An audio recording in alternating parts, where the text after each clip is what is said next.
Second, we're connecting on Facebook. Hi, Facebook. Hello, Instagram.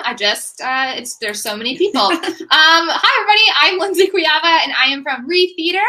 We are a theater education and consulting company who works to inspire educators, students, and communities to deeply engage with challenging stories so that we are able to be transformed by the gray areas that lie within them. And this summer, we will be coming to you every other week with Facebook Lives that are free, that'll be focusing on different educational opportunities for both educators and students and parents. But today, these next 2 weeks, we're like coming live like so much. Like you're probably sick if you're friends with me of seeing like Lindsay Kujawa is going live because it pops up every day. But the reason we're doing it is because we are kicking off our summer education online course series, and we are bringing all the educators on over the next week or two, so that you can get to know them a little bit, and then hopefully come join us more. So speaking of educators that are with me, I'm interviewing Kate Jaeger. Hi, everyone. Isn't it awesome? Seattle-based director. I'm not going to try to introduce her because she knows so much more, but she did just get done starring in ZM over at Village Theater, which was written by the people that wrote You're in Town. So it's super exciting, and I'm so glad that she was able to join us. But Kate, can you just give us like who you are? Like, give us that rundown. I certainly can, yeah. Hi, everyone. Lovely to be here yet again. Yes, I am a Seattle-based educator and teacher. Those are sometimes the same and sometimes different, as well as director and actor. And I have worked with Lindsay in the past in many different capacities. This summer I'm getting ready to direct 50 students in a main stage production of Les Miserables. And we are going to work together on that. Very excited. Yes. And I'm super excited to be here and talk about how to create a room that encourages risk-taking, which is sort of what I am known for, and what I would love to encourage directors and educators throughout to begin to look at models that don't just dictate, but allow for the freedom of creativity and collaboration and the spirit of risk-taking. Yeah. Ooh, yeah. So many things. I'm super excited, Kate, to have you on today because, you are so good at this. And I think that every director's dream, at least from the directors I hear, is to be like, how can I stop getting my kids to just ask me for every single thing I need to do on stage? Yes. Yeah. Gracious, yes. Yeah. And so if you're in that spot right now, like, you are not alone. No. So don't worry about that. But there are ways that you can work to improve this, and we're going to talk about a few of those today. And I just want to say is if you are watching live, go ahead if you want to say, hey, in the chat. If you have questions, type them in the chat. If we are talking about something and you're like, oh my gosh, this is so me, give us thumbs up or hearts. If you say something that you don't like, you can give us an angry face, but you probably won't need to do that. So it should be fine.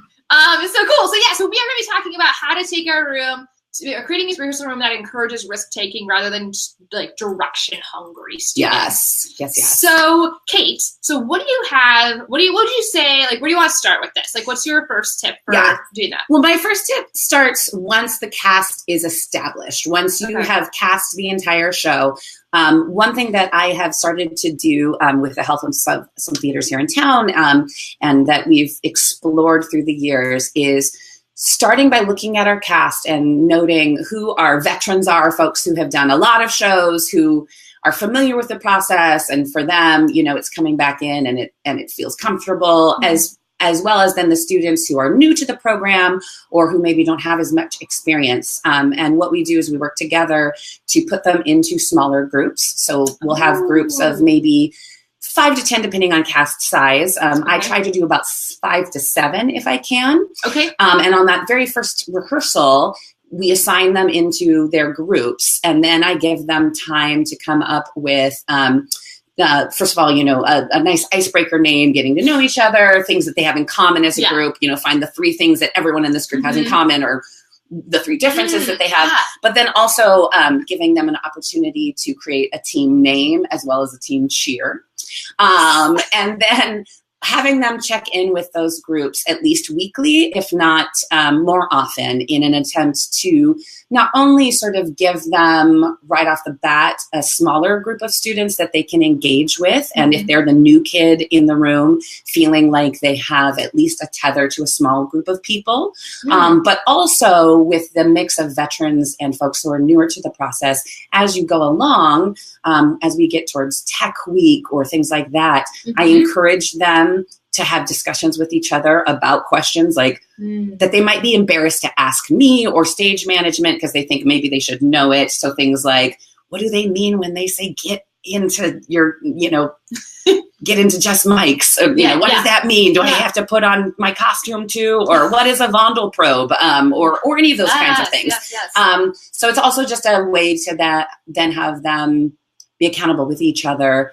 And then throughout the process, I like to begin to encourage the idea of making choices and risk-taking, and oftentimes through those groups or with group warm-ups. So we're sort of familiar oftentimes with doing the warm-ups that involve, physicalities, 10, 9, 8, 7, 6, or tongue twisters or ways to sort of create, use the imagination. And I really like to do that in a way that encourages them with no right or wrong answers to create something brand new. So if we're working on something, for instance, you and I are going to be working on Les Mis together. Once we spend time talking about dramaturgy and what conditions were like, putting them in their group and giving them 5 to 10 minutes to create 3 different tableaus that explain how they see the story itself, or what they think the day in a life of a poor person on the streets of Paris would have looked like, or what they imagine 3 different before the revolution, during the revolution, after the revolution. And there's no right or wrong answer, no right or wrong way for them to do it. They have 5 to 10 minutes to work together to create something and then show it to the rest of the room. And then that fosters more conversation about what we notice, what we understand, questions we might have. And again, it just gets them up on their feet, making decisions with very little guidance. I give them guidelines, but the rest of it is up to them. And I find if I can start that from day one, even just with a team name and a team chant, that it sets up that expectation that they're going to be using all parts of their actor tools, not only their ability to memorize and do choreography and write down blocking and do what I ask them to do, but to stretch their creative muscles in terms of taking ownership of the story and taking ownership of their own characters with that. Yes. Very long, but. No, that's super great. So I have a couple of questions as you were talking about that. So one thing I hear from educators all the time is they are very nervous to get away from the model of you show up at rehearsal. Here is we do our blocking, we do our music rehearsal, we do choreography, and they are really nervous that as soon as you're break them into groups, and you're like, what? They have to learn things and study can you speak to that at all? Did you ever have a time where you didn't apply that model? When you first began? Or? Oh, absolutely. Okay. Yeah. And I will say, sometimes, especially if you're on a time crunch, that can be the first thing that starts to slip your mind in terms of, we have to do this stuff. And I've had to really force myself to make space for that time because I also was scared of that kind of, I think the first time someone said, hey, we'd love to break them up into groups beforehand and sort of do some team building exercises right from the beginning. I was like, well, I don't have time for that. And also I don't have time for it. And also, wait, what?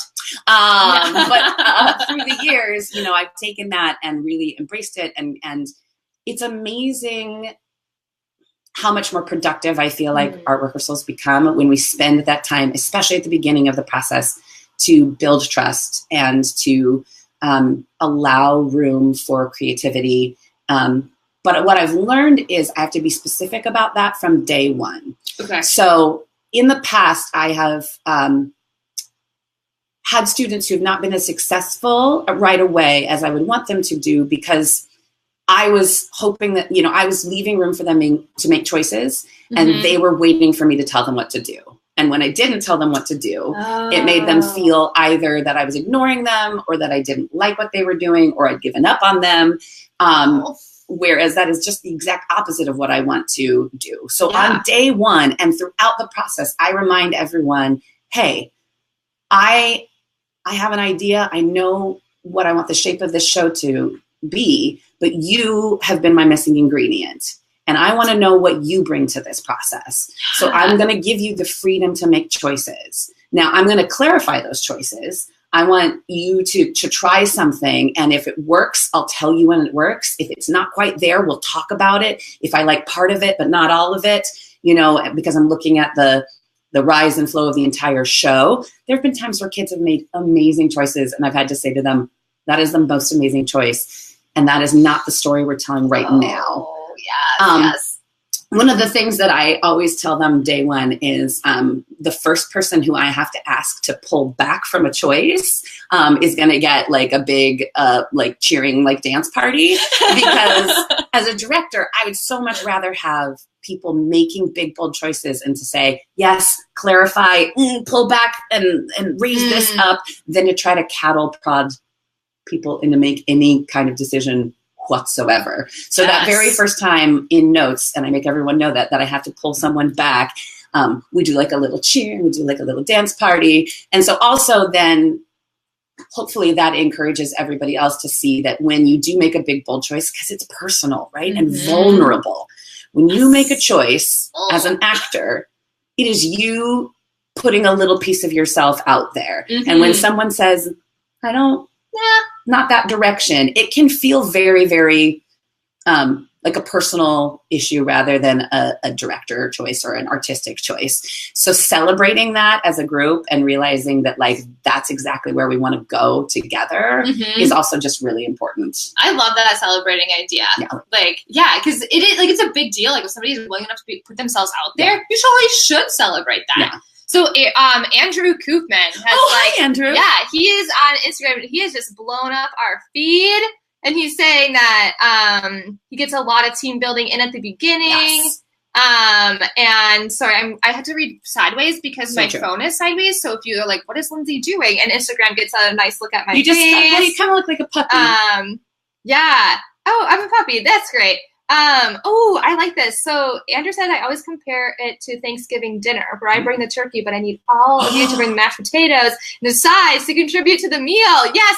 First of all, I'm so hungry because I haven't eaten lunch. So Andrew, now I'm even more hungry. I love that. That's a really, really great analogy. I love a good metaphor. Yeah, that's great. Yeah. And I want to, I think that sometimes directors feel like they have to stranglehold everything, right? And they are the reason that the show exists. And I'm so sorry. I'm not trying to talk down, but that ego, if that's you, step back, because you will not have a successful program if that's the case. Yes. The people who are surrounded by so many is what makes it successful. I mean, I was just at the Fifth Avenue Awards last night. And the school, first of all, just the greatest thing ever. But so it was a high school theater award ceremony, and the schools that were winning consistently, when the kids would go up there and thank, they had a list of 10 adults, and then they were thanking their students, other people. So include everybody. It's not just you. So I love that. Okay.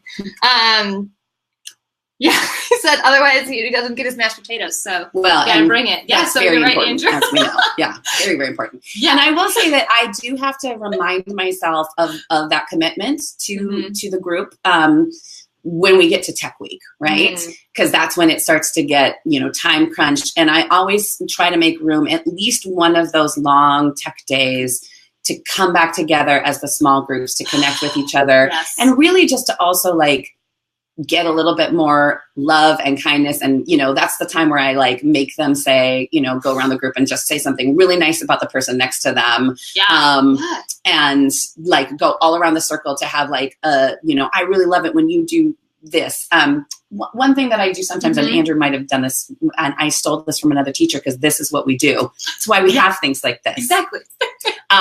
Is a little, oftentimes I'll do a little rock and roll circle, rock star circle at the end, where you sort of bounce around and say, hey, it could be either something that someone else did in the room that you thought was awesome, something that you did that surprised yourself and you didn't think you were going to be able to do, Mm-hmm. or just a concept that you were like, oh my gosh, my world just got totally rocked by the idea of exposition, or or like, you know, I really get that montage now. And we just bounce around. And what is lovely is, I would say 95% of the time by the end of the circle, the kids themselves have made sure that every single person in the circle has had at least one nice thing said about them. They keep track about it themselves. And like it, you know, there's oftentimes, you know, because my concern was always like, it's going to turn into everybody like talking about the popular kids and being like, dude, you're so funny when you do that thing with the thing. But when you build that love and that trust and that empathy with each other, Mm-hmm.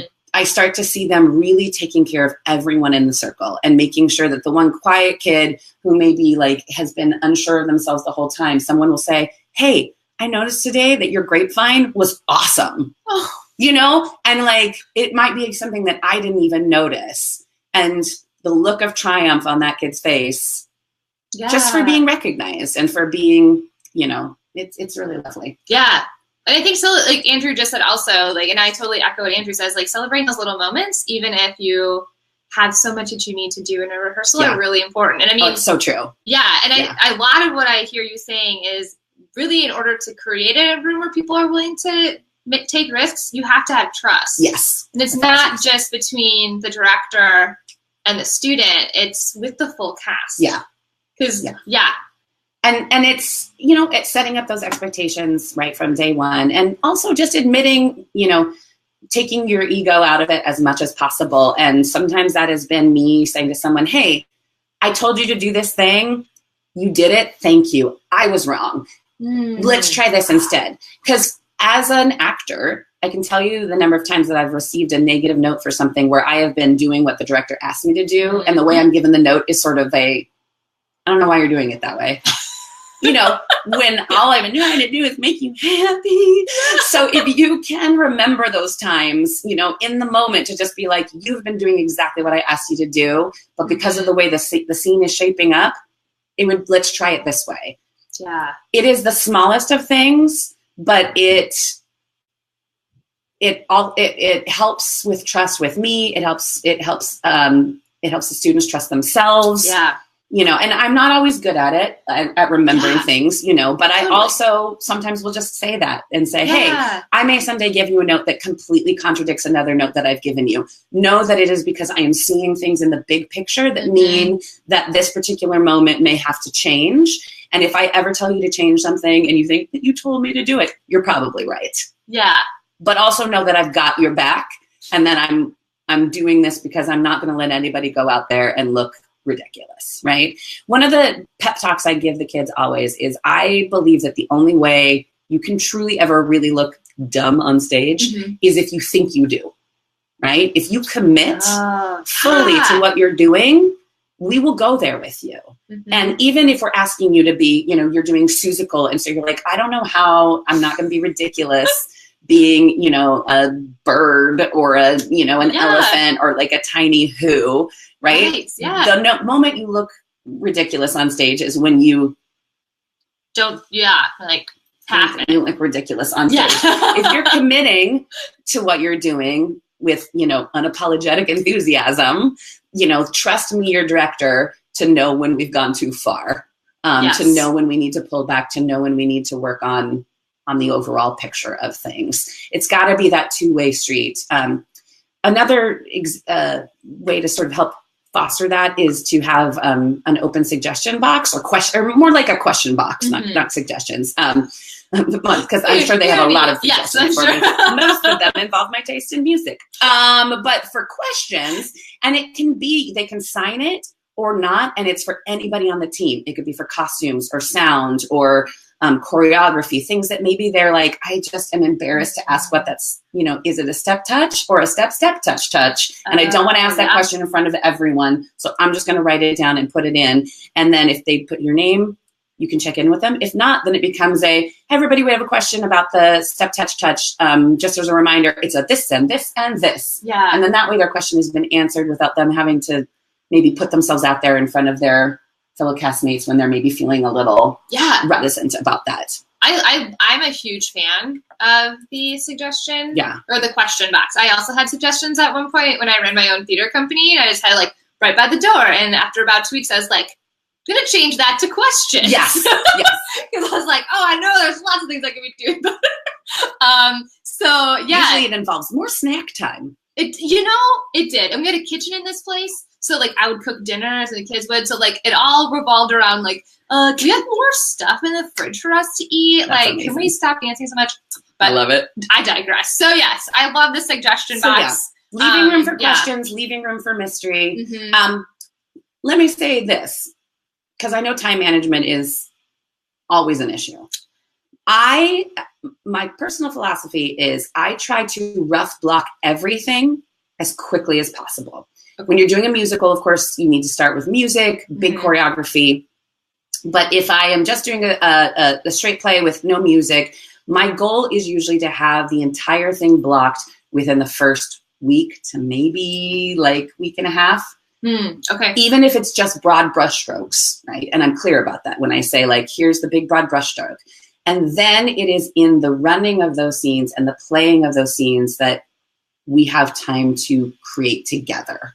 Because once you take away the mystery of what we're doing, that little part of our brain that needs that specificity of, I know for me as an actor, I have trouble memorizing if I don't know my blocking because I'm a very kinetic learner. That's also a great thing to start to explore and listen. We could do a whole other thing about like, the different ways people learn, whether they're physical learners or whether they're auditory learners, visual learners, all sorts of great stuff there. But making room for, we're going to get rid of all of the like, how you get from one place to another. And then in the workshopping of those scenes, in the playing of those scenes, that's where those characters are revealed and created.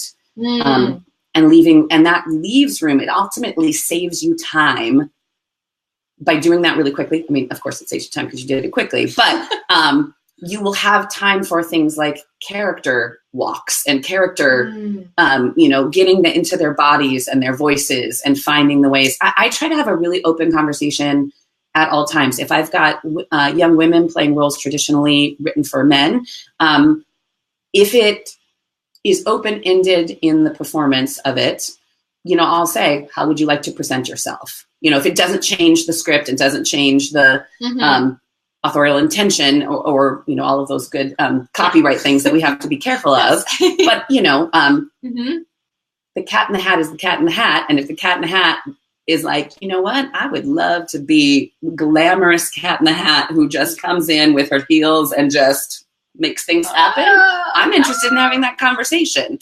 If, you are a young woman playing one of the revolutionaries, all of a sudden Les Mis, because let's face it, we've always got a lot of young women that we need to give amazing roles to.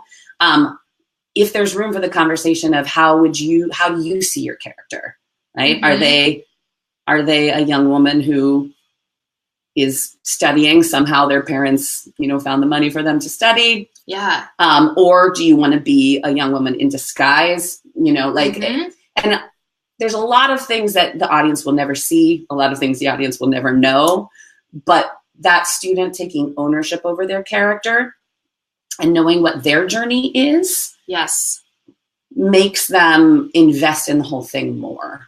And again, in our like small 30-minute conversation we're having, there are a lot of things that you have to take into consideration as a producer and director, and making sure that you're being law-abiding and all those good things in terms of copyright, but giving students the opportunity to say how they think their character is. It may not be how you think the character is. And oftentimes what I find is we have two different expectations, and then we come together somewhere in the middle. Yeah. Because I'm not always right. But not always. Well, and I think I loved a lot of that, what you were saying. Especially in that last point with, you're using Les Mis as a direct example. Right. I think as directors, if you can expand your knowledge of the time period and the actual situation that is happening, specifically if you're working on a show that has historical context, you're going to be able to find that there's so many more options available to you, because we tend to think like, women didn't go to school until the 1960s. So this doesn't make sense for there to be women revolutionaries, but actually it totally makes sense. And if you're in the production of Les Mis, you can hear me rant about it. We're going to talk about history. Yeah. But there are things, so like think about that. Women were much more involved in history than we think, especially in times of peril. So just as like a random, understand your script is really important. The other question I have for you, Kate, is how much time, so when you're doing a musical, so you use this straight play as an example of like rough blocking it, right? How do you, like, how much time do you take in a musical to do that? Like, how does that look for you? Yeah. I mean, depends on the scope of the musical, of course, because something like even Seussical is almost exclusively music, right? Yeah. There's very few book scenes. Right. So that becomes a collaboration between myself and my choreographer.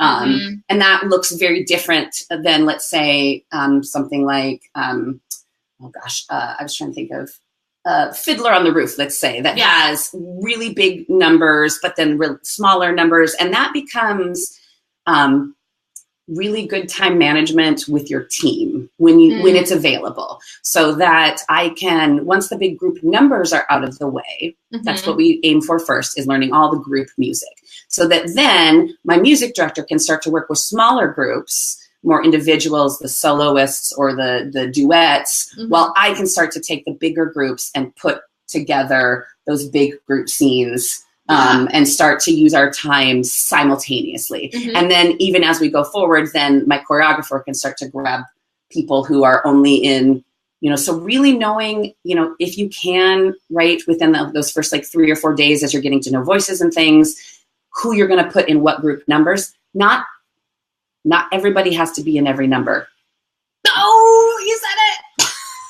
It's so true. As long as you feel like, for me, it's making sure that every student gets at least one moment where they shine. And it may not even be a solo number, because not everybody is even comfortable singing out loud or having a line out loud. I've had students who, the only way that I could get them to feel comfortable saying anything on stage was if they said it with somebody else.